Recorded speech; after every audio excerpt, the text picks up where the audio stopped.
On a une jeunesse qui est vraiment en manque de quelque chose, qui est en recherche et qui n'a pas du tout les armes pour faire face aux épreuves du quotidien, qui se cherchent énormément. Mais en fait, moi le premier, quoi. Je pense qu'une expérience comme ça, c'est tout à fait quelque chose que je peux recommander à tout le monde.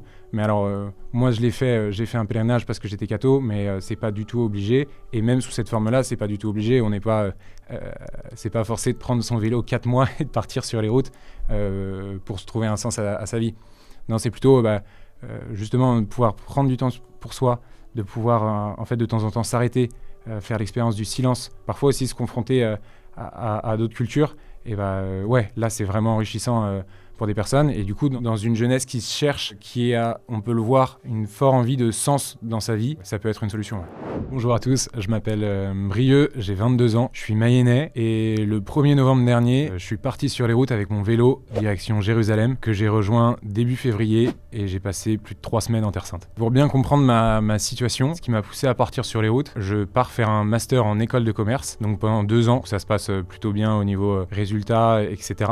Sauf que je m'y retrouve pas trop. Le but est pas du tout de critiquer les écoles de commerce. Je pense qu'il y en a plein qui y trouvent leur compte, qui y trouvent un sens que moi j'ai pas du tout trouvé. C'est-à-dire que je côtoie des personnes qui ont pour seul but entre guillemets de faire de l'argent. C'est un univers qui est quand même très matérialiste, très individualiste, chose qui moi me correspond pas du tout. Et donc pour vous remettre un petit peu dans le contexte, on est fin août, je termine mes études en septembre. J'ai pas de promesse d'embauche ni quoi que ce soit. Je suis lié à aucune entreprise pour septembre. Et donc je me dis que voilà, j'ai 22 ans, c'est le moment ou jamais de partir, de faire une expérience dont je me souviendrai toujours, vraiment une expérience fondatrice et aussi un petit peu voilà, une sorte de ce qu'on pouvait appeler avant une sorte de rituel de passage, voilà, pour l'idée étant de devenir vraiment un homme au sens où on pouvait l'entendre, voilà, d'être sûr de ce que je veux, de mes aspirations, etc. Et donc en me disant que je veux partir, je me dis que j'ai pas envie d'un truc, de quelque chose de confortable. Quitte à vraiment trouver des réponses, je me dis que le plus extrême sera le mieux. Et donc à ce moment-là, je me dis que justement, sortir de mon confort, faire un effort physique au quotidien, retrouver une forme de lenteur, parce que c'est vrai qu'on est dans une société qui va quand même de plus en plus vite, une société de l'instantané, que ce soit géographiquement on va très vite, même de par voilà, les technologies, tout arrive très vite et donc justement je veux retrouver une forme de lenteur dans ma vie, donc le côté itinérant m'attire beaucoup et je me dis que un trajet comme celui-là / pèlerinage est tout indiqué et notamment à vélo parce que c'est vrai que le vélo donne quand même une plus grande liberté que la marche et donc je traverse toute la France en suivant d'abord la Loire puis le Rhône où je passe en dessous des Alpes et là je dirais les vraies difficultés commencent dans le sens où ça y est le déracinement est acté, je quitte ma famille, mes amis, j'entre dans un pays, une langue différente, une culture différente, et puis je suis tout seul, quoi. Et donc les vraies aventures commencent. Je traverse donc le nord de l'Italie, où ça se passe très bien, même si voilà, les Italiens ont quand même énormément de pèlerins sur leur sol, que ce soit dans les différents lieux, Rome, Assise, dans l'autre sens vers Saint-Jacques-de-Compostelle. Donc voilà, c'est pas encore l'expérience vraiment fondatrice de ce parcours. Et puis après, j'arrive en Croatie, et là, le projet initial était de traverser vraiment l'Europe de l'Est, donc via la Serbie et la Bulgarie, sauf que j'y arrive en début décembre et tout le monde me déconseille de le faire parce que c'est déjà énormément de dénivelé, il y a eu de la neige, donc c'est quand même un trajet qui est compliqué. Donc je décide de suivre la mer Adriatique et de descendre par la côte de la Croatie. Et puis après la Croatie, je rentre un petit peu dans les terres, en Bosnie, je passe par le Monténégro quelques jours, j'arrive en Albanie. Et là en Albanie, je m'arrête dans le nord pendant 10 jours pour Noël. Donc là c'était presque une expérience à part parce que je m'arrête pendant 10 jours, je suis au contact de la population, il n'y a plus du tout ce côté itinérant et je peux prendre justement le temps de rencontrer les personnes, de me confronter à leur réalité et d'ailleurs à une réalité qui est tout autre parce que c'est quand même un pays qui est très pauvre et donc une culture qui change, une mentalité qui change et c'est là où c'est très enrichissant. Et du coup après 3 mois de vélo, j'arrive à Jérusalem. Donc pour la petite anecdote, en fait c'était impossible de traverser ni la Syrie ni le Liban à vélo pour arriver à Jérusalem, étant donné les contextes politiques là-bas. Donc je suis obligé d'arriver dans le sud de la Turquie, de prendre un bateau pour Chypre. Et depuis Chypre, il n'y avait pas de bateau, donc je suis obligé de finir en avion depuis Chypre. Donc je suis, entre guillemets, parachuté à Tel Aviv puis Jérusalem. J'arrive là-bas et là, c'est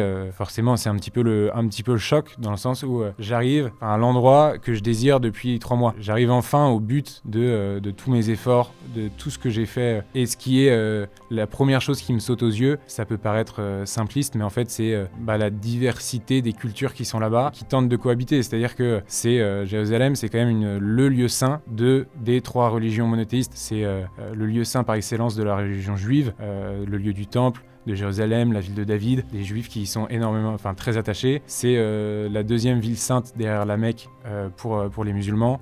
C'est le lieu de l'ascension du prophète au ciel. Et puis pour les chrétiens, c'est quand même le tombeau du Christ, le lieu du calvaire, etc.